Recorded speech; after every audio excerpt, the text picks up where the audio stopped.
Brittany, and welcome back to my channel.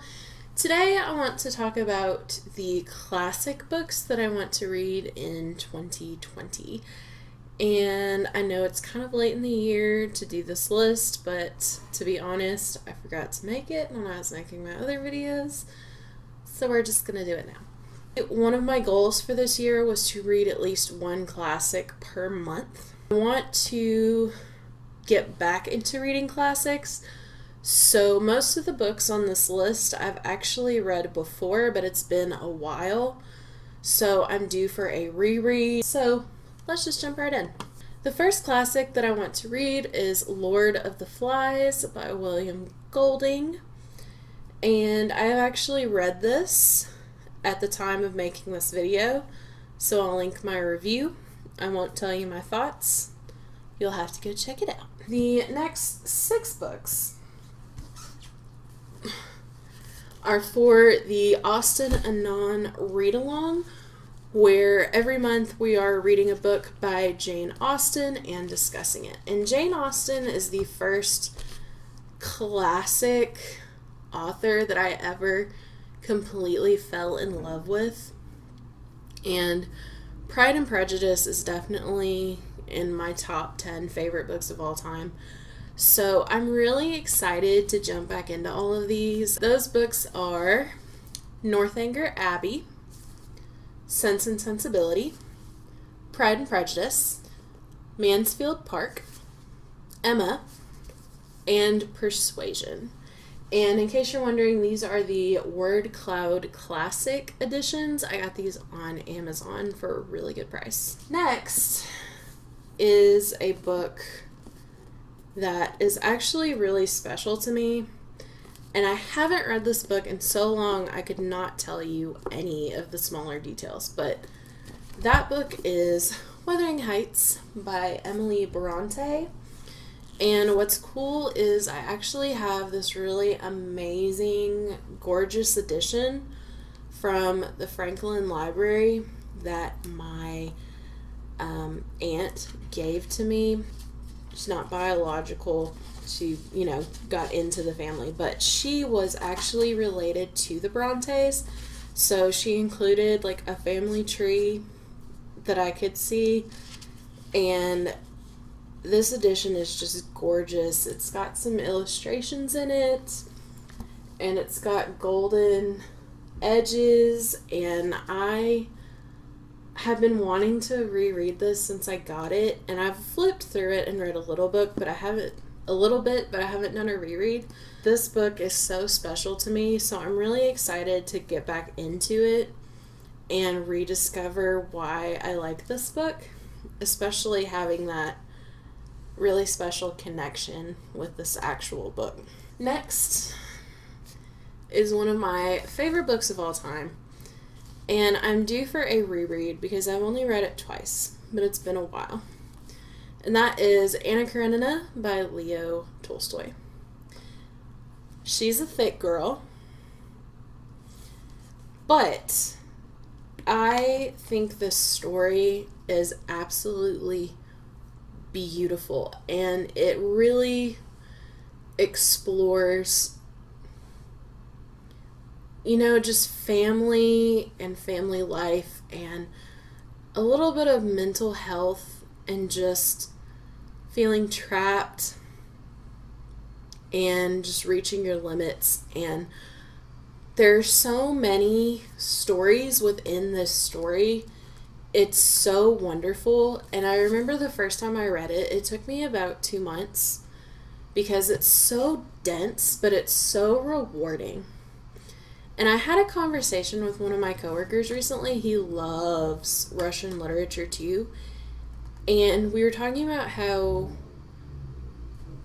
he has also read like Dostoevsky, and then versus Tolstoy. He said that he found he connected with the characters more in Tolstoy's writing, and I agreed. And in my opinion, I think it's because Tolstoy wrote for the masses, for like the common man. So if you want to get into Russian literature, I think Tolstoy is definitely a good entryway. He does have some shorter books than this, but his writing is pretty accessible. I just absolutely adore this book, and I'm really excited to get back into it and remember why I fell in love with it in the first place. The next is a series, and I don't know how many times I've read the series, but it's been a lot. But I want to reread the Anne of Green Gables series. So the first book is Anne of Green Gables, and I have copies of the other ones, which you can't see, but they're really old, so I'm not going to get them down.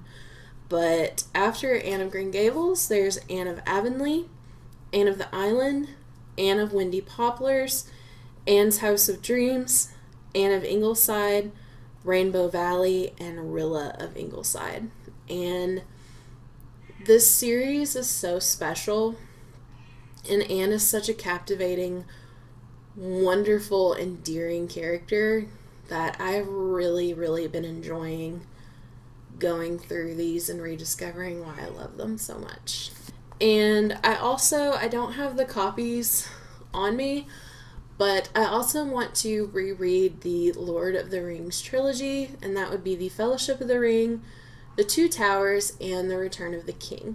I might squeeze in the Hobbit if I have time, but this is already an overly ambitious stack of books. But I am definitely due for a reread of Lord of the Rings. And I've actually already read The Fellowship of the Ring this year, and it has been quite the delightful journey, let me tell you. And next I want to read To the Lighthouse by Virginia Woolf. This is supposed to be her most autobiographical book, and it's been so long since I've read this, probably like 10 years, that I can't really tell you what all happens in it, so I'm due for a reread. But I do remember reading it. It was very touching and haunting, and it really resonated, and it was very thought-provoking. So I really am excited to get into this and see how I view it now that I'm older. And Virginia Woolf, as an author, has always been very inspirational to me. Like, her A Room of One's Own is phenomenal.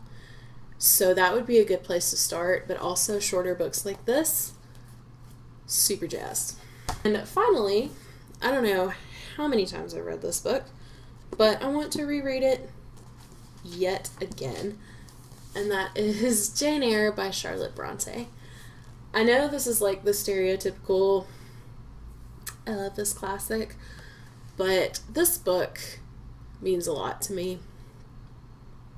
This was also one of the first classics that I just fell in love with. I love Jane as a character, and I love that from her childhood she really grows and she adapts. But I just love this story. I love the way Charlotte Bronte writes, and I love all the excitement that happens in this book, and I am so excited to get back into it. And even though it's like a 500-page book, it really doesn't read in a slow way. It's pretty quick.